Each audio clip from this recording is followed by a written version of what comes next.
Estamos hoy en esta billetera con un invitado pues muy especial, es Emilio Romano, presidente de la Asociación de Bancos de México.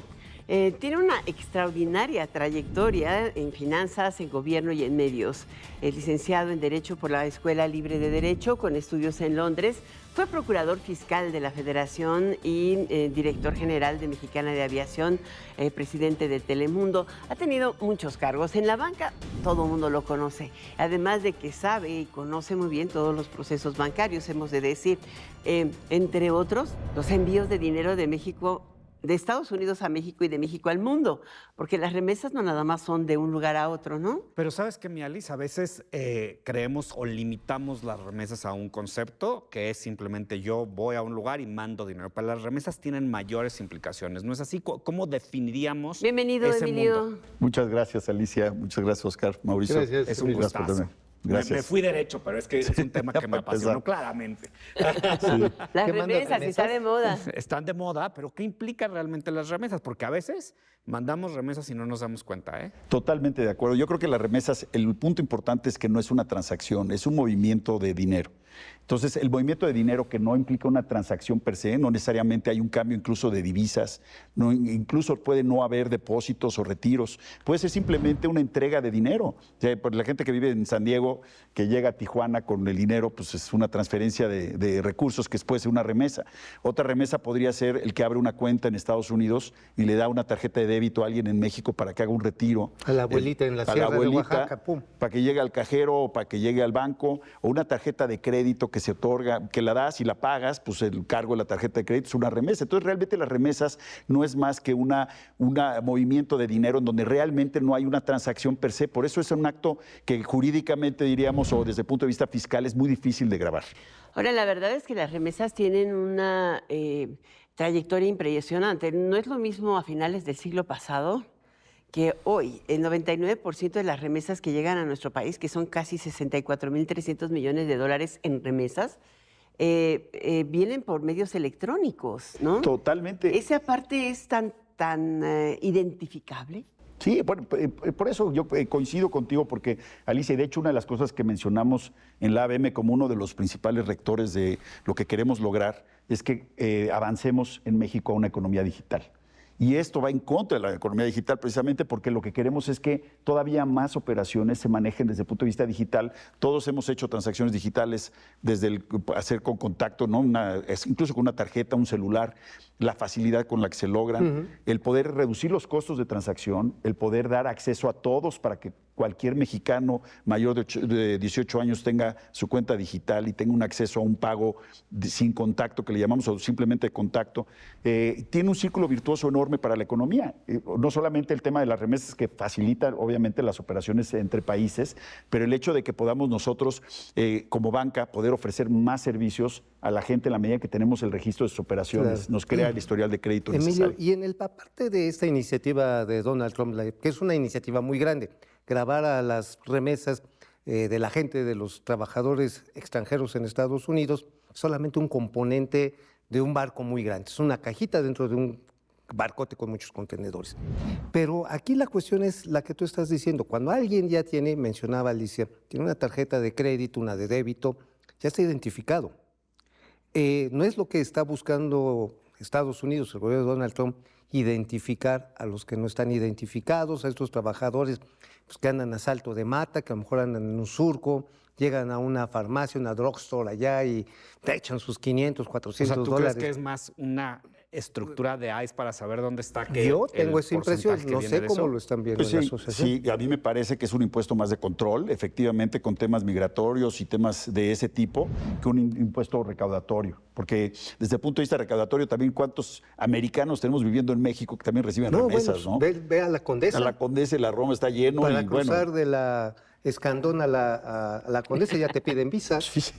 a Jijic, por ejemplo, tradicionalmente, San Miguel de Allende, esos centros de remesas muy importantes. Cuando hablas, Alicia, de 60,000 millones de dólares, una muy buena parte 64, son sí. remesas, son recepciones de dinero de extranjeros en México, ¿no? No solamente es el tradicional del que llega en efectivo. Y por otro lado también son Bueno, pagos. es que el flujo transfronterizo México-Estados Unidos es todavía más grande.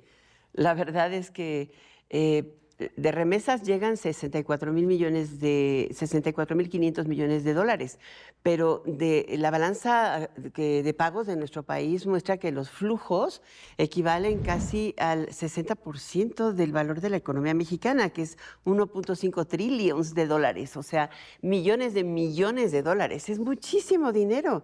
Esa es la realidad del intercambio, ¿no? Sí, por eso es comercial y de todo tipo. Sí, por eso lo que planteamos también, otra de las medidas, además de digitalizar y profundizar la digitalización con este círculo virtuoso que queremos construir, otro de los temas que estamos proponiendo, como en la agenda de la ABM, es poder integrarnos más desde el punto de vista bancario con nuestros principales socios comerciales, porque como bien dices, la economía de México, Estados Unidos fronteriza es una gran potencia del mundo, es una de las grandes economías del mundo, esa zona transfronteriza.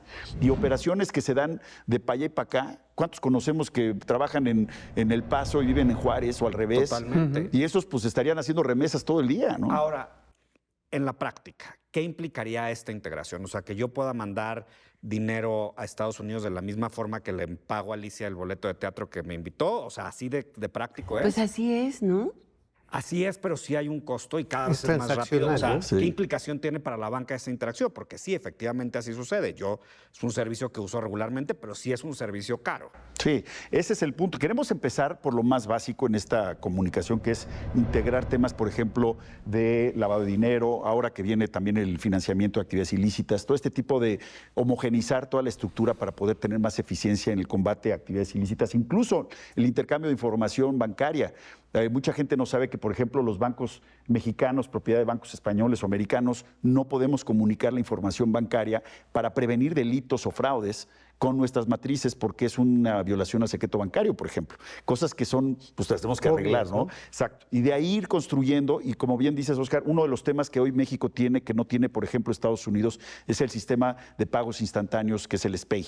Lo que nosotros logramos con el SPEI en México es realmente algo maravilloso. En Estados Unidos tienen lo que le llaman el SWIFT, que te tardas en cualquier momento o sea, estás un día así como esperando a ver si llega tu dinero. Y luego Sí, se atoran en algún hasta lado y 7 es días. una angustia que perdiste lo que mandaste. Exacto. Y apenas en Estados Unidos ya están trabajando hacia el Fíjate, sistema de pagos inmediatos. Ahí hay un tema que mencionaste, es el de la seguridad por los temas de lavado de dinero, porque hay una instrucción, hay una orden ejecutiva en contra de los grupos terroristas globales. Están determinados algunos cárteles, 6 cárteles en nuestro país, y la cuestión es, siempre está ese prurito de que es que en las remesas ahí van metidos los malosos. No lo sé, no hay manera de decirlo. ¿No será también parte de esta derivación de la orden ejecutiva contra los grupos terroristas que se quiere tener este impuesto de control? Pues muy probablemente tiene que ver con todo este tema de controlar los flujos y por eso creemos que es tan importante el digitalizarlos. Porque si digitalizamos los flujos, que es hacer más caro el efectivo y hacer más barato el digital. Y por eso creo que esta reforma no nos ayuda, porque esta reforma hace más caro el digital. Porque tú llegas a digitalizar una transferencia. Tal vez llegas con efectivo a decirle, oye, mándame esta transferencia en digital. Y lo que queremos es motivar que eso suceda, porque en la medida en que hay operaciones digitales, el sistema se vuelve más seguro. Vamos a platicarle a nuestro auditorio de qué se trata también esta discusión. El presidente Trump presentó una iniciativa muy completa, pero que está armada en general por el grupo de integrantes del Partido Republicano en la Cámara de Representantes, que le llaman como Big and Beautiful Bill, BBB. Esta iniciativa tiene en uno de sus artículos, creo que es el 35, entre otros, la propuesta de grabar con un 5% adicional, o sea, al momento del envío, y este sería retenible por los enviadores de dinero, y habla de resellers, y no, o sea, no habla de bancos, habla de la red de transmisores. De los remesadores. Sí, los exacto. remesadores. Entonces, ellos tendrían la obligación de retener un 5% a cualquier remesa que se enviara a cualquier lado del mundo, no solo a México. Y estamos hablando de 982 mil millones de dólares que se envían cada año. A México 64, o sea, sí somos el cuarto país, pero 7% por tampoco. ahí, ¿no? Sí, pero dice que esto sería solamente a quienes no sea Verify US Sender. Y allí dice que pues se atiene a lo que se establece en el tratado de doble tributación y cosas de estas. Sí. Tú sabes mucho de eso.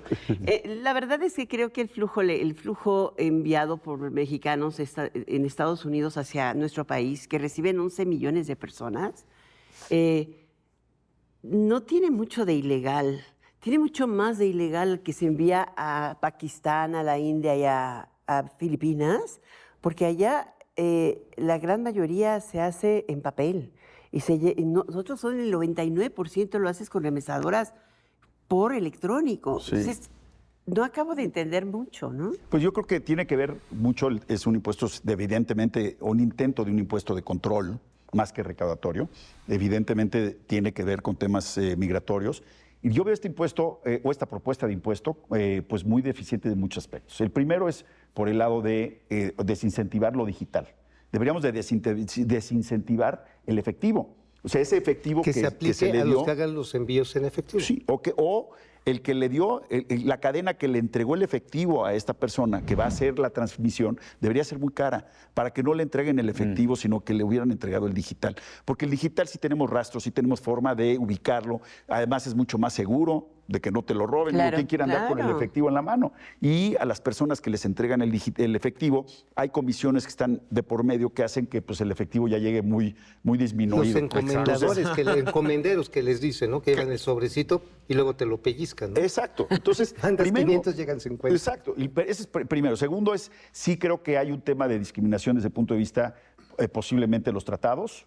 Yo creo que es bastante discutible. ¿No? Sí puede ser violatorio si tú tienes una exención en base a una ciudadanía. Si tú puedes llegar y decir, es como un IVA, ¿no? O sea, un impuesto a la transacción, pues no podemos exentar en el IVA a los que sean de origen francés o de origen mexicano en un pasaporte. El IVA se carga a una transacción, a una compraventa. Y la compraventa es irrelevante de la nacionalidad de quien lo hace. Y aquí estaríamos distinguiendo, exentando, por ejemplo, a un americano. En la ciudadanía, en la residencia se vuelve más complicado. Pero el otro tema es que no hay una transacción per se, es un movimiento de valores. Y por ahí tanto, ¿cómo exentas tú un pago? Por ejemplo, yo compré algo, yo tengo, por ejemplo, un abogado en México y le mando pagar, pues es una remesa, ¿no? ¿O no es una remesa? ¿Cómo digo que no? Sí, pues es lo que decíamos al principio, pues ¿no? Sí, o estoy pagándole la lavadora a mi abuelita en algún lugar, pues eso... En Veracruz. ¿De dónde? Exacto. Entonces es muy difícil, muy fácil darle la vuelta y lo que va a generar, creemos nosotros, es un mercado gris. ¿Cuál debería de ser la contrapropuesta? La contrapropuesta definitivamente no es por el lado de impuestos. Yo creo que lo que debería hacerse en Estados Unidos, desde mi perspectiva, es fomentar que a los mexicanos que están en Estados Unidos se les incentive y se les facilite tener una vida bancaria digital. Porque a diferencia de otros países, en Estados Unidos la banca llega a todos lados. Ahí sí hay cobertura bancaria. En todos los niveles. En todos los niveles. Entonces, permitir que los mexicanos vivan digitalmente en Estados Unidos les va a permitir a los mexicanos, independientemente de su estatus migratorio, y yo no me meto en ese tema, Estados Unidos tiene derecho a defender y a manejar sus leyes migratorias. Pero en la medida en que alguien recibe un pago en Estados Unidos, que tenga la posibilidad de operar en la vía digital, por lo mismo que estamos hablando nosotros de inclusión bancaria. Esa visión, digamos, políticamente xenófoba que hay implícita en esta reforma, ¿no? Porque es lo que se advierte después de esto. Sí, de esta propuesta de ley. Pero pues no es exactamente a una persona en especial, o sea, pues a una nacionalidad en especial. Yo insisto, esta es una decisión de aplicar a los africanos, a los europeos, a los asiáticos. El cuarto país que recibe a toda América más Latina, remesas en el mundo es Francia. La verdad es que...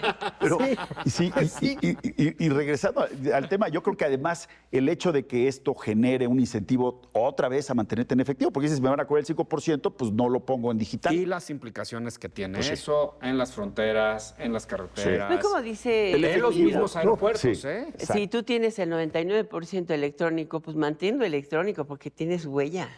Y a ver, no tú desincentives lo contrario. Que se vayan en efectivo. Entonces Exacto. el efectivo tiene un incentivo a no volverse digital, a transferirse en efectivo, porque entonces no hay un impuesto del 5% y va en contra. Y el efectivo alimenta estos ciclos viciosos de actividades no deseadas, no siempre, pero en muchos casos pues es el común denominador, es el dinero en efectivo. El cachete permite muchos privilegios. Muchísimas gracias, Emilio Romano, presidente de la Asociación de Bancos de México, por estar con nosotros en esta billetera. Hoy aquí le agradecemos Mauricio Flores, Óscar Sandoval y su servidora Alicia Salgado, que siempre esté con nosotros a las 12 de la noche en punto en la billetera. Nos vemos la próxima semana, no se lo pierdan. Gracias, Emilio. Gracias, profesor.